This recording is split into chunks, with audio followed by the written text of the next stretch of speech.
7 फरवरी 1983 Antarctica की बर्फीली चादर को चीरता हुआ एक रूसी रिसर्च जहाज अपनी मंजिल की ओर बढ़ रहा था। इस जहाज पर 13 चुनिंदा रूसी वैज्ञानिक सवार थे। इनके साथ थे उनके 2 वफादार शेफर डॉग्स। उनका मिशन कोई मामूली मिशन नहीं था। वो उस हिस्से की खोज में निकले थे जहां इंसान का पैर आज तक नहीं पड़ा था। उनकी आंखों में एक ही सपना था, इतिहास रचना। जहाज पर हर कोई अपने काम में डूबा था। कोई डेटा इकट्ठा कर रहा था तो कोई आने वाले दिनों की रणनीति बना रहा था। 5वां दिन दोपहर के ठीक 2 बजे। बाहर का मौसम शांत था और ज्यादातर वैज्ञानिक अपने अपने केबिन में आराम कर रहे थे। कैप्टन आन्या घंटों से ब्रिज पर खड़ी थी। बस एक पल, सिर्फ एक पल के लिए उनकी आंखें झपकी और तभी एक जोरदार झटका लगा। एक धमाकेदार आवाज के साथ पूरा जहाज कांप उठा। हर कोई घबराकर बाहर भागा। तुरंत आदेश दिए गए कि जहाज की जांच की जाए। थोड़ी देर बाद जो सच सामने आया उसने सबके पैरों तले जमीन खींच ली। वोस्तोक स्पिरिट 2 विशाल बर्फीले पहाड़ों ग्लेशियर्स फंस चुका था। जहाज का इंजन पूरी ताकत से चलाया गया लेकिन वो 1 इंच भी आगे न बढ़ सका। अब ये साफ हो चुका था कि जहाज अपनी मंजिल तक नहीं जा पाएगा।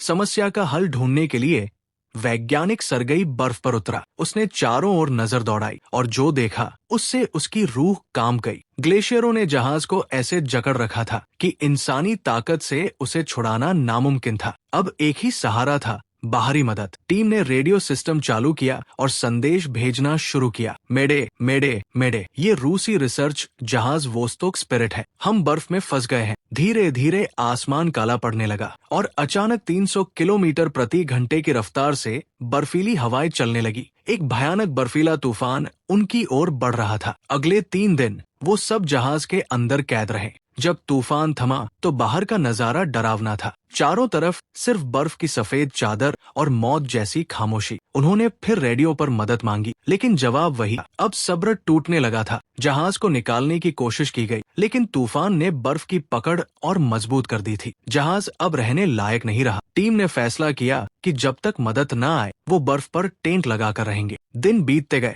10 दिन, फिर 15 दिन। न मदद आई, न कोई जवाब। फिर हुआ एक हादसा जिसने सबकी उम्मीदें तोड़ दी। वैज्ञानिक व्लादिमीर इंजन केबिन में कुछ ठीक कर रहा था। उसी दौरान किसी ने इंजन चालू करने की आखिरी कोशिश की। कमजोर जहाज इस झटके को सह न सका। इंजन में आग लग गई और देखते ही देखते वोस्तोक स्पिरिट में जबरदस्त धमाका हुआ। कुछ ही मिनटों में जहाज 2 टुकड़ों में टूटकर बर्फीले पानी में समा गया। 12 लोग और 2 डॉग्स किसी तरह बर्फ पर कूदकर बच गए लेकिन व्लादिमीर हमेशा के लिए ठंडे पानी में खो गया। अब उनके सामने 2 रास्ते थे, या तो यही रुककर किसी चमत्कार का इंतजार करना या फिर 200 किलोमीटर दूर एक रिसर्च सेंटर तक पैदल चलना। बुजुर्ग वैज्ञानिक डेमेट्री का कहना था रुकना ही समझदारी है, लेकिन युवा सरगई का कहना था यहाँ रुकना मतलब धीरे धीरे मरना। कैप्टन आन्या ने सबकी सुनी। उन्होंने कहा रेडियो मैसेज शायद देर से पहुंचा हो, मदद जरूर आएगी। टीम ने फैसला किया कि कुछ दिन और इंतजार किया जाए लेकिन 20वें दिन खाना खत्म होने की कगार पर था। अब फैसला लेना जरूरी था।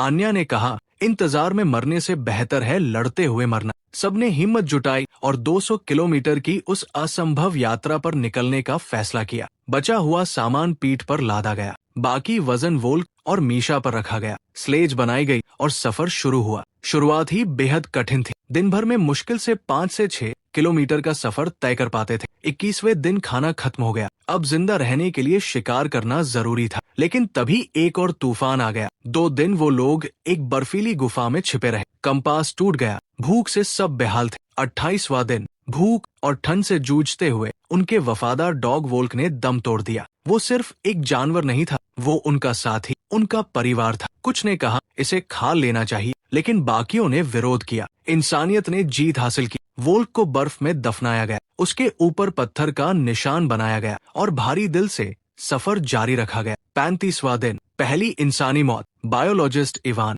जिसके पैरों में फ्रॉस्ट बाइट हो चुका था, भूख और ठंड से मर गया। मौत अब उनके बेहद करीब थी लेकिन तभी एक उम्मीद जगी। सरगई और आन्या ने एक सील का शिकार कर लिया। ये छोटी सी जीत थी। कुछ दिनों का खाना मिला। सबके चेहरे पर फिर से जिंदगी की एक चमक लौटी लेकिन मुश्किलें खत्म होने का नाम ही नहीं ले रही थी। एक बार दूर कहीं रोशनी दिखी। सब खुशी से चीखे। सोचा कि जहाज आ गया लेकिन वो सिर्फ एक ऑप्टिकल भ्रम था। ये टूटी उम्मीद का दर्द शारीरिक दर्द से भी बड़ा था। 120वें दिन डेमेट्री ने गलती से पतली बर्फ पर कदम रखा। और ठंडे पानी में समा गया। सब उसे बचाने दौड़े लेकिन नाकाम रहे। अब मौत उनकी परछाई बन चुकी थी। 130वें दिन रास्ते में उन्हें बारहसिंगों का झुंड दिखा, लेकिन थकेहारे शरीर से वो उन्हें पकड़ नहीं सके। कोशिश में कैप्टन आन्या खुद घायल हो गए। फिर रास्ते में एक पुराना टूटा हुआ विमान मिला। कुछ देर लगा कि शायद यहाँ मदद मिले, लेकिन वहाँ सिर्फ खामोशी थी। और तभी उनका सामना हुआ अंटार्कटिका के राजा से, एक भूखे पोलर बेयर से। भालू ने हमला किया। तभी उनका आखिरी वफादार डॉग मीशा उस पर टूट पड़ा। फ्लेयर गन से भालू को भगाया गया, लेकिन मीशा और एक अन्य साथी पावेल इस लड़ाई में हमेशा के लिए खो गए। अब जिंदा रहने का एक ही रास्ता था, मीशा का शरीर। आंसुओं और भारी मन से उन्होंने अपने वफादार साथी को खाकर जिंदगी बचाई। दिन बीतते गए। अब मौत पर दुख कम,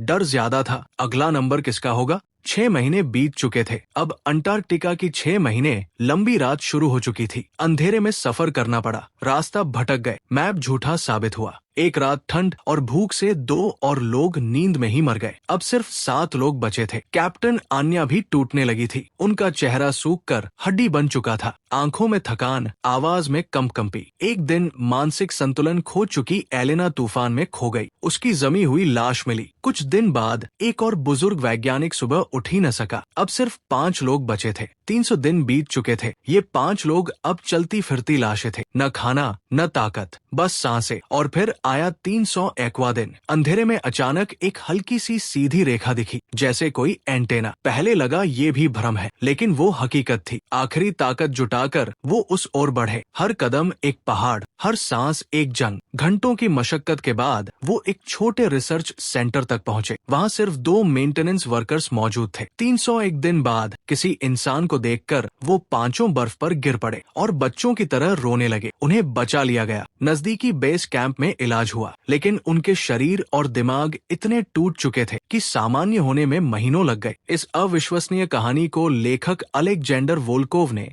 अपनी किताब द व्हाइट लैब्रिंथ में लिखा, जिसने पूरी दुनिया को हिला दिया। ये कहानी सिर्फ सर्वाइवल की नहीं, बल्कि उस इंसानी जज्बे की है जो मौत को भी मात दे सकता है। ये थे वो 13 लोग जो इतिहास बनाने निकले थे और खुद इतिहास बन गए। अगर कहानी अच्छी लगी हो तो वीडियो को लाइक और चैनल को सब्सक्राइब करें।